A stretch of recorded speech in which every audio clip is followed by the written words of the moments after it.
Dalam membuat surat lamaran kerja, ada beberapa hal yang perlu difokuskan. Yang pertama adalah persyaratan utama dari pekerjaan yang akan kita lamar, seperti contohnya personal certifications, gelar, dan juga background pendidikan. Yang kedua, hal yang membedakan diri kita dari karyawan lain, misalnya pengalaman kerja dan achievement yang pernah kita dapatkan. Yang ketiga, hal yang menunjukkan pengetahuan kita terhadap organisasi yang misalnya kita dapat di web atau advertisement. Dan yang terakhir adalah kualitas dari pekerjaan yang biasa dinilai, yaitu kemampuan untuk menulis dan berbicara efektif, menyelesaikan masalah, berbaur dengan orang lain, disiplin, dan juga tanggung jawab. Adapun membuat surat lamaran pekerjaan sangat penting dengan profesional. Cara-caranya yaitu yang pertama membuat surat di komputer dengan font Times New Roman, Arial, atau Helvetica dengan ukuran 11-12. Yang kedua, menyampaikan surat kepada orang yang spesifik dengan memperhatikan koreksi title mereka. Jangan menyebutkan nama orang lain di dalam surat, kecuali pembaca mengenal betul-betul dan kita pun diizinkan untuk menggunakan namanya. Menghilangkan personal information yang tidak berkaitan dengan pekerjaan juga sangat penting, karena jangan menambah-nambah informasi yang tidak diperlukan oleh saat kita melamar pekerjaan. Gunakan gaya konservatif yang biasa-biasa aja, nggak usah memakai kiasan, logat yang populer, dan juga kurangi singkatan. Jenis surat lamaran pekerjaan didasarkan perbedaan situasi ada dua. Yang pertama, solicited letters dan juga prospecting letters. Di dalam solicited letters, yaitu kita membuat surat lamaran pekerja saat kita mengetahui bahwa perusahaan sedang membuka lowongan pekerjaan, baik dari iklan ataupun diajukan oleh orang lain. Atau bisa juga perusahaan sedang mengalami perkembangan atau ekspansi. Prospecting letters, yaitu saat kita ingin melamar pekerjaan di organisasi yang belum mengumumkan lowongan pekerjaan. Mereka yang sudah pengen meng-hire orang tetapi belum mengumumkan pekerjaan yang akan membantu kita untuk masuk ke hidden job market.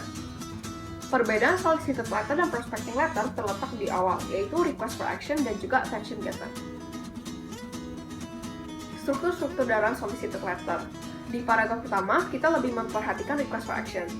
Jadi kita menyatakan bahwa kita akan melamar pekerjaan. Kita memberitahu dari mana kita mengetahui pekerjaan tersebut, baik dari web atau advertisement, dan juga memberitahu major qualification yang kita perlukan dari advertisement tersebut, seperti pengalaman kerja, gelar, atau personal certification.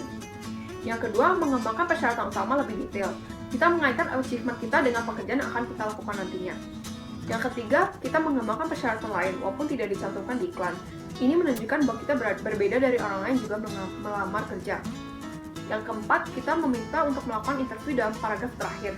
Kita memberitahu kapan kita available untuk melakukan interview dan juga mengakhiri dengan forward booking note yang positif. Pada struktur prospecting letter, dalam paragraf pertama, kita harus menarik perhatian pembaca dengan major qualifications kita, karena belum tentu perusahaan tersebut akan meng-hire karyawan. Penting juga untuk membuat jembatan antara attention getter dan qualifications. Kita fokus dengan apa yang kita ketahui dan apa yang kita lakukan nantinya pada saat bekerja. Selanjutnya, kita mengembangkan keahlian kita lebih detail, mengaitkan apa yang pernah kita lakukan dulu dengan yang akan kita lakukan saat bekerja nanti. Jangan lupa kita meminta untuk melakukan interview dan juga mengakhiri dengan positive forward booking note.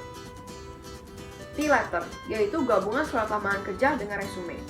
Tidak semua employer memilih menggunakan T-letter, jadi ada baiknya kita melakukan research terlebih dahulu. Dalam membuat T-letter, ada baiknya menentukan tugas dari pekerjaan. Kita menentukan tugas dari pekerjaan, berarti kita menentukan job desk yang ada. Yang kedua, kita membuat dua list kolom yang berisi pekerjaan di satu kolom dan juga kalian kita yang cocok dengan keinginan employer. Kita memakai solicited atau non-solicited introduction. Jadi yang pertama, memakai request for action atau juga attention getter. Yang terakhir, kita minta dilakukan interview. Dalam membuat surat lamaran kerja, kita sebaiknya menggunakan satu halaman penuh. Karena surat yang pendek berarti kita nggak persuasif.